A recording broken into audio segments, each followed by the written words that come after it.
Muy buenos días, señores estudiantes. Vamos a iniciar la sesión que corresponde a lo que es el tema de la caries a nivel de esmalte. Vamos a ver cuáles son las características más importantes y cómo se produce este proceso de inicio de esta lesión sobre esta estructura del diente. No sin antes siempre recordar y mencionar que es importante presentar esta idea, ¿no? Que la presencia del flúor a nivel de los cristales de hidroxiapatita es uno de los principales factores de protección que tiene el diente, ¿no? La idea es, ¿no? Mientras esté presente el flúor, acuérdense, se modifica la estructura del diente, ¿no? Se transforma de lo que es la hidroxiapatita en fluorapatita. Y esto obviamente condiciona el proceso de inicio de esta enfermedad, ¿no? Por otro lado, cuanto más es la proporción de cristales de carbonato de calcio, el proceso es más fácil, ¿no? La estructura del diente es más débil, ¿no?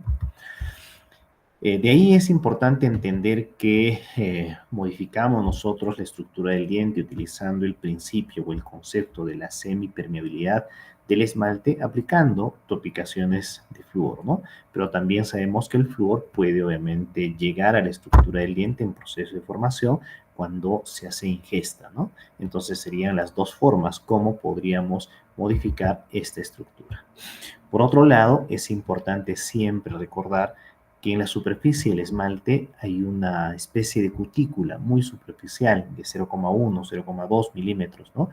Que es diferente al resto de la estructura del esmalte. Acuérdense que ahí se encuentran 10 veces más el compuesto orgánico que el resto de la estructura del esmalte y lo que lo hace más reactivo y más resistente, ¿no? Una idea también importantísima cuando hablamos de caries es que es un proceso irreversible, ¿no? Pensemos que cuando se desorganiza el diente, el esmalte, cuando se pierde el esmalte, pues ya no se puede recuperar, ¿no? Y obviamente eso es para nosotros el proceso inicial de todo, vamos a decir, de toda lesión cariosa. Acuérdense que justamente el proceso de esta enfermedad se inicia a partir de una mancha blanca, ¿no? ¿Y cómo se da esta mancha blanca? Si ustedes se acuerdan, la estructura del diente está formado por cristales de hidroxiapatita. Esta estructura de cristales de hidroxiapatita, que es más o menos el 98% de su composición, tiene un 2% de componente orgánico, que es la sustancia que une, liga, cementa estos cristales de hidroxiapatita. Entonces, cuando se inicia el proceso de caries, acuérdense, los ácidos literalmente utilizan un principio, un concepto que nosotros debemos de recordar, que es la semipermeabilidad del esmalte. Entonces, los ácidos ingresan sobre la superficie del esmalte y obviamente disocian los cristales, ¿no? Dice que el ácido básicamente compite con el componente orgánico para poder obviamente llegar a los cristales y hacer la disolución de esta estructura. Al inicio, lo que se va a presentar es la presencia de microporosidades, es decir, cada vez que se rompe un cristal de hidroxiapatita deja un espacio. Este es a nivel nanométrico, ¿no es cierto?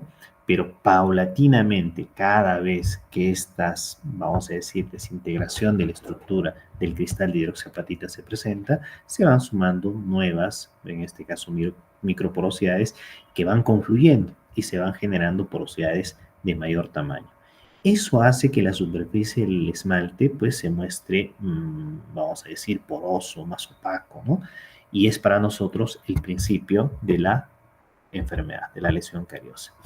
Cuando vemos la mancha blanca, si nos damos cuenta, el esmalte ha perdido el brillo y se torna ligeramente más poroso y más áspero, ¿no? Y obviamente es el inicio de la presencia primero de microcavidades y después de cavidades de mayor tamaño, ¿no? Por ejemplo, acá podemos observar que está la lesión de mancha blanca en la superficie proximal de este incisivo lateral del lado derecho y que con el tiempo, si lo dejamos así, obviamente estas microporosidades confluyen y este esmalte se hace más débil y se puede romper, como podemos observar acá, y acá ya es un proceso, vamos a decir, de cavidad irreversible, ¿no? Acá la mancha blanca se puede tratar, son procesos reversibles que se pueden obviamente tratar sin hacer obviamente preparación de cavidad. En cambio, cuando se rompe superficie, la solución de continuidad, lo que debemos de hacer es la preparación cavitaria y por tanto una restauración.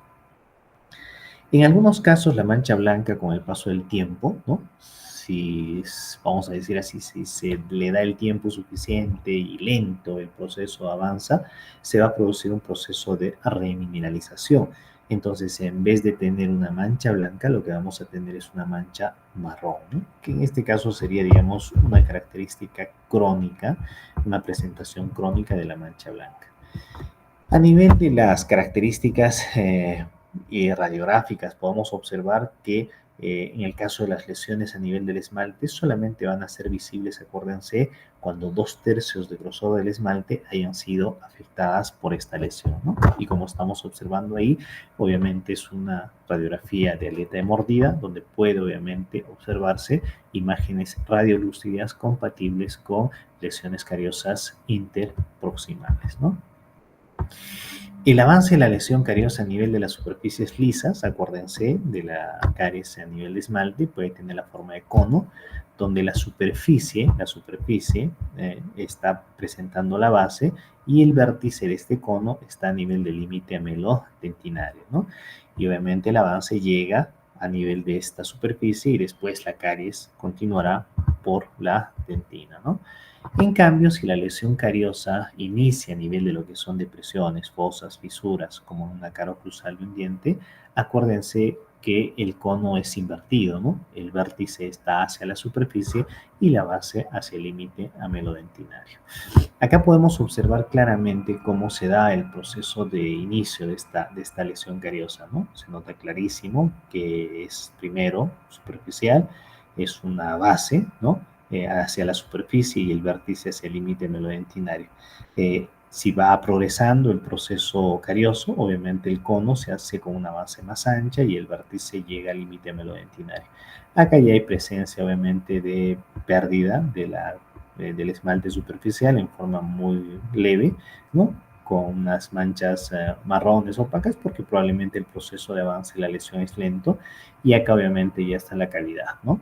En estos dos procesos, vamos a decir, en las dos imágenes del lado izquierdo, se pueden revertir, son procesos conservadores. En cambio, en el lado derecho, las dos imágenes son procesos ya invasivos, ¿no? Donde uno tiene que hacer preparación de la cavidad para poder hacer la restauración de esas lesiones, ¿no? Ahí podemos observar cómo es el inicio a nivel de lo que son fosas y fisuras, ¿no? Cómo se da el avance de la lesión cariosa a ese nivel. Esta es una imagen interesante que nos ilustra algunas características microscópicas justamente del proceso de avance de la lesión cariosa, ¿no? Imagínense si nosotros hacemos un poco de histopatología de la caries a nivel de esmalte, podemos observar 4 zonas. La zona superficial, ¿no? O la capa superficial, el cuerpo de la lesión, ¿no? La zona oscura y la zona translúcida. Si se dan cuenta, el cuerpo propio de la lesión no está hacia la superficie, está por debajo de la superficie. Y se acuerdan que el esmalte superficial en 0,1 o 0,2 milímetros de grosor en la superficie era literalmente pues más resistente que el resto del esmalte, y ese fenómeno se está dando acá, ¿no? Y se puede observar, miren, esta es una imagen de translucidez de una lesión de mancha blanca, y donde se puede observar cómo la superficie o el esmalte superficial está relativamente intacto y el cuerpo de la lesión está por debajo de esta, vamos a decir, de esta cutícula, ¿no? Y esto hace justamente que la lesión de mancha blanca sea un proceso reversible.